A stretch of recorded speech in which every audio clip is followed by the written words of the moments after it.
Raphaël Hirouchalmi, bonjour, Boker Tov. Boker Tov.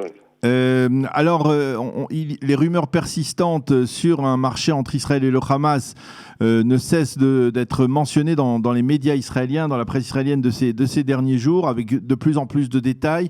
Est-ce que vous avez le sentiment, vous, avec votre expertise, que l'on s'achemine vers un accord entre les deux parties, ou alors c'est encore prématuré ?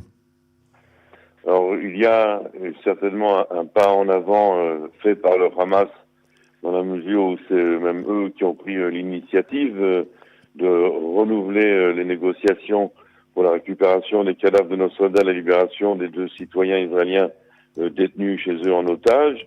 Il y a effectivement des pressions sur le plan diplomatique et même financier, surtout de l'Égypte, mais aussi du Qatar. Il faut se rappeler la raison pour laquelle le Hamas nous fait des appels du pied. Aujourd'hui, le Hamas, sur le plan économique, est en plein désastre. Il gère plus ou moins bien la crise du corona, mais seulement grâce au soutien israélien. C'est d'ailleurs la même chose dans toute l'autonomie palestinienne, c'est-à-dire même à Ramallah, même en Cisjordanie, sous l'égide d'Abou Mazen. Si ce n'était pas les Israéliens, l'économie s'écroulerait et la pandémie ferait rage. Donc, ironiquement, aujourd'hui, les leaders de l'OLP et du Hamas dépendent pour leur survie politique des Israéliens plus que de tout autre pays arabe ou étranger. Alors, expliquez-nous, Raphaël, concrètement, comment ça peut s'expliquer. Quel genre de coopération y a-t-il entre le Hamas et l'État d'Israël dans la lutte contre le coronavirus, lorsque l'on sait que les frontières entre les deux pays sont hermétiquement fermées, on va dire, aujourd'hui ? Alors, il y a un partage des informations, il y a un transfert des données vers les experts israéliens pour analyser le développement de la maladie. Il y a un mapping, une cartographie des zones plus ou moins touchées, par exemple dans Gaza, qui sont plus à risque. Il y a les malades les plus graves sont déplacés vers les hôpitaux israéliens. Les Israéliens laissent venir tous les dons, toutes les contributions, tous les achats de matériel médical, de matériel de protection, mais en plus en rajoute un petit peu, c'est-à-dire que l'Israël elle-même fait des dons de matériel médical, de quelques machines respiratoires aux Palestiniens. Sans distinction, que ce soit l'autorité palestinienne en Cisjordanie, en Judée-Samarie, ou alors le Hamas à Gaza. Sans distinction, on peut considérer juste qu'il y a une différence dans la quantité, c'est-à-dire on diront deux tiers du côté de Ramallah pour un tiers du côté de Gaza, en gros, mais sans distinction. Et d'ailleurs, Israël a décidé sur le plan politique et moral de ne pas préconditionner quoi que ce soit par rapport à la crise du corona, c'est-à-dire nous n'allons pas faire un chantage, nous ne sommes pas comme nos adversaires palestiniens, et donc nous n'allons pas faire un chantage au corona, et tout ce qui se passe avec Gaza ou même Ramallah ne sera pas impacté dans notre désir d'aider les populations. Les comptes que nous avons réglés sont des comptes à régler avec les dirigeants, avec certains organismes comme l'OLP et le Hamas, mais certainement pas avec la population, avec la rue palestinienne. Et donc, Israël n'a absolument pas l'intention de mettre des conditions, de faire un chantage au corona. Alors, et c'est ce qui crée, on va dire, une conjoncture favorable à la conclusion d'un tel accord ?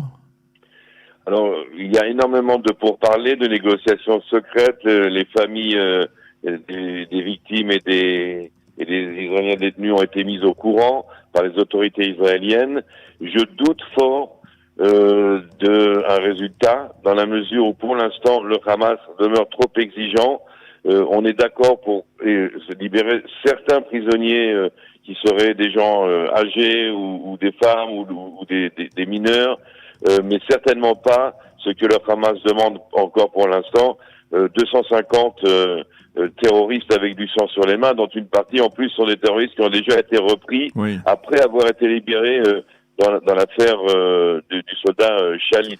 Mais lorsque l'on analyse certains développements, comme par exemple le fait que Yoram Bloom, le préposé au dossier des soldats prisonniers disparus, ait rencontré les familles Goldin et Shaul, que Binyamin Netanyahu est tenu au courant, Benny Gantz, des derniers développements dans ce dossier, qu'il y a une réunion apparemment du conseil interministériel chargé du dossier des soldats prisonniers, tout cela, ça veut dire qu'il y a bien quelque chose de tangible, de solide.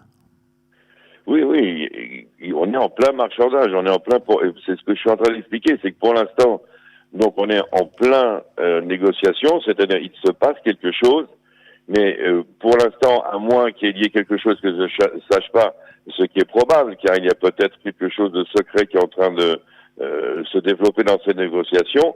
Pour l'instant, il y a deux obstacles. Le principal, c'est que du côté israélien, n'oublions pas que le Hamas, pour l'instant, ne propose pas de rendre les cadavres et de libérer les détenus. Oui. Le Hamas propose une information concernant leur sort.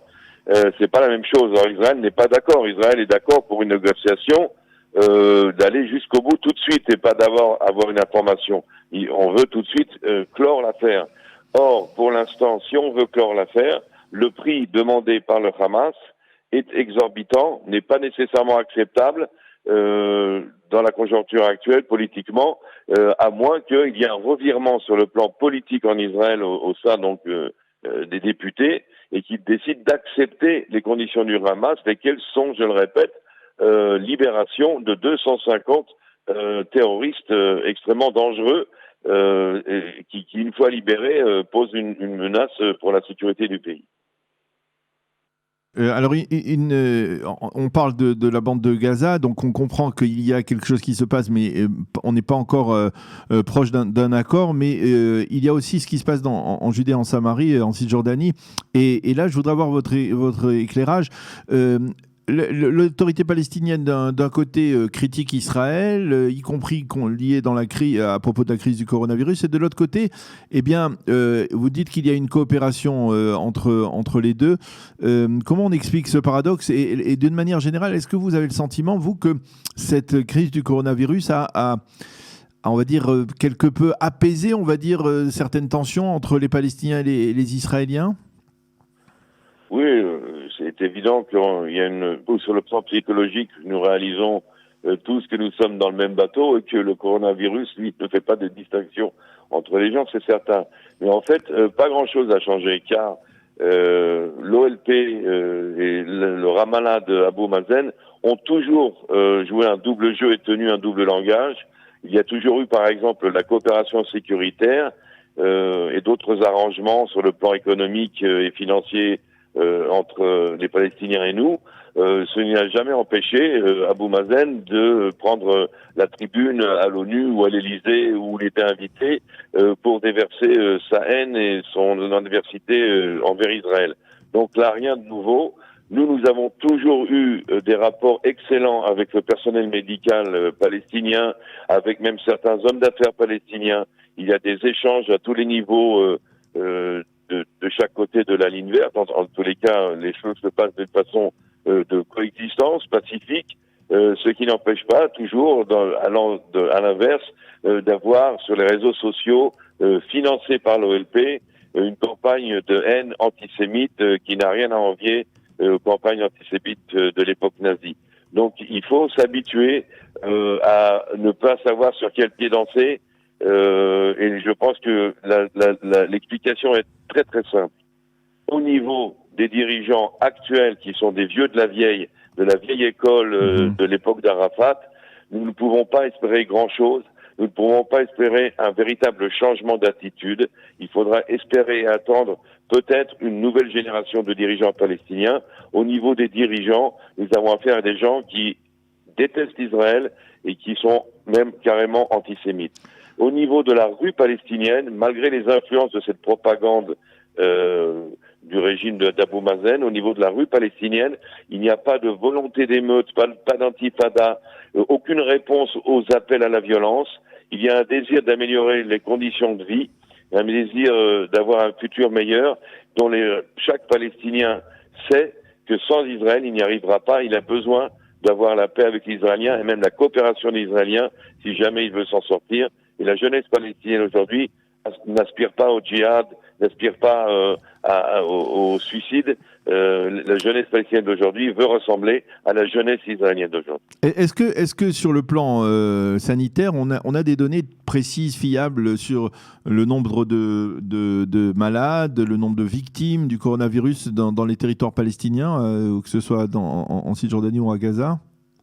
Alors, de par l'infrastructure de la vie dans l'autonomie palestinienne, c'est un peu plus difficile que pour Israël parce que, par exemple, pas tout le monde a un téléphone portable en Israël, presque même les enfants de 5 ans ont un téléphone portable. Donc, parce que je vous ai assuré que si la Shabak surveille les cas de figure de corona israélien, a fortiori palestinien, c'est pas un problème. Mais c'est le mapping, si vous voulez, la désignation des zones plus impactées que les autres est plus difficile à opérer car il n'y a pas la même possibilité de télécommunication, de technologie, mais dans l'ensemble, les informations sont fiables. Il n'y a aucune raison d'ailleurs pour qu'elles ne le soient pas. Il est juste un petit peu plus difficile, mais c'est même qu'en Israël, nous connaissons les cas avérés. Il y a évidemment un pourcentage de cas ignorés qui passent sous le radar même en Israël. Donc il y a cette difficulté-là, mais dans l'ensemble, les données sont échangées et là, il y a un intérêt commun. Et effectivement, comme vous l'avez dit, on voit que dans ce cas précis de la crise du corona, il y a eu véritablement une sorte de tournant quand même dans les relations, dans la confiance mutuelle entre les deux côtés, avec, comme je le répète, au niveau professionnel médical, une coopération totale entre les médecins. Alors, si du côté des Palestiniens, on a le sentiment donc qu'il y a effectivement à travers la crise du coronavirus une forme de coopération, de l'autre côté, on va dire vers le nord du pays, dans le nord du pays, on a le sentiment qu'au Liban, le pays, on va dire les autorités officielles perdent pied et que cela pourrait profiter au Hezbollah. On parle, selon la presse et les médias, d'une prise de contrôle, on va dire, du Hezbollah tout simplement à l'ombre de la crise du coronavirus au Liban. Est-ce que vous pensez que c'est un scénario plausible et que cela risque d'avoir des répercussions, on va dire, sur le plan sécuritaire à long de la frontière nord? Oui, c'est très très grave et c'est déjà le cas, c'est-à-dire le Liban s'écroule carrément, hein, c'est un effondrement économique. Le Fonds monétaire international hésite encore à aider le Liban à cause justement de la mainmise du Hezbollah sur le pays. Et donc, si le Fonds monétaire international enverra de l'argent au Liban, c'est le Hezbollah qui va se la mettre dans la poche. Le Hezbollah est en train de détruire l'économie libanaise encore plus, justement pour assurer sa domination et, par exemple, de déstabiliser encore plus qu'il ne l'est le système bancaire libanais, en essayant de remplacer tout ce qui est mouvement de liquidité et de fonds étrangers par des agents des agents de change qui sont à la solde du Hezbollah et qui prendraient carrément la place des banques. Il ne faut pas oublier que le Hezbollah contrôle déjà une grande partie de l'économie normale, alors par blanchiment d'argent et autres. Ils ont des intérêts énormes dans les lignes aériennes libanaises, les casinos, des actions dans des industries, et puis ils sont aussi un immense cartel de la drogue, un cartel très puissant et très riche de la drogue, qui n'a rien à envier aux barons de la drogue colombiens. Tout cela, avec en plus la terreur qu'ils font régner sur le pays, leur donne un contrôle. N'oublions pas qu'ils ont plusieurs ministres. Ils sont d'ailleurs les principaux visés dans la rancœur de la population libanaise dans les manifestations, car entre autres le ministre par exemple de la santé et du Hezbollah, et donc le Hezbollah est particulièrement visé dans les manifestations qu'il y a aujourd'hui dans la rue libanaise. Eh bien, Raphaël Yerushalmi, merci de nous avoir donné cet aperçu, ce panorama de ce qui se passe autour de la crise du coronavirus autour des frontières d'Israël, c'est-à-dire dans le sud et dans le nord. Merci beaucoup d'avoir été avec nous ce matin sur Studio Kalita. Passez une agréable journée. Shabbat Shalom. Shabbat Shalom.